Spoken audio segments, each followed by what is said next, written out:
بسم اللہ الرحمن الرحیم۔ السلام علیکم۔ حضرت یعقوب علیہ السلام کے لیے ناممکن تھا اپنے بیٹے سے دوبارہ ملنا، اور حضرت یوسف علیہ السلام کے لیے ناممکن تھا مصر کا گورنر بن جانا۔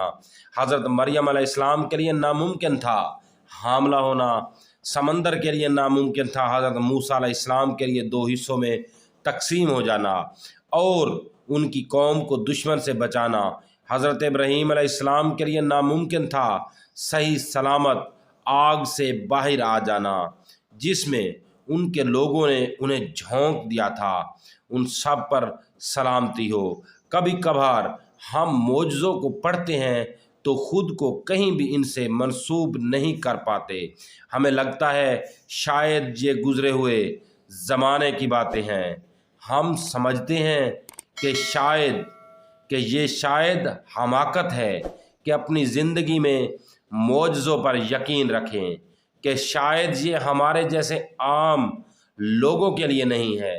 لیکن اگر ہم کبھی تجربہ کریں اس خوشی کا جو ہمیں اس وقت میسر ہو جائے، جب لگ رہا ہو کہ زندگی بس تباہی کے دہانے پر ہے، تو جان جائیں گے کہ یہ کس قدر معجزاتی بات ہے۔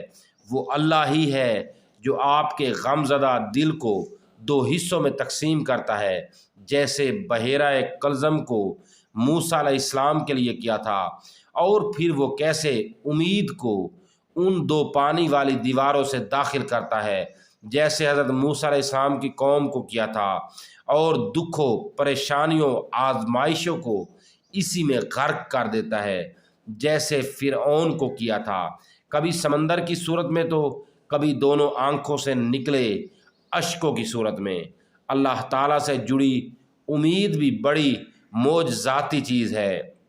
یہ لمحوں میں شہرت تک کا فاصلہ طے کروا دیتی ہے۔ دوستو، اگر آپ نے ابھی تک ہمارے چینل کو سبسکرائب نہیں کیا تو سبسکرائب کر لیں، بیل آئیکن والے نشان کو ہلکا سا پریس کر تاکہ ہماری ہر نئی ویڈیو کا نوٹیفیکیشن سب سے پہلے آپ تک پہنچے۔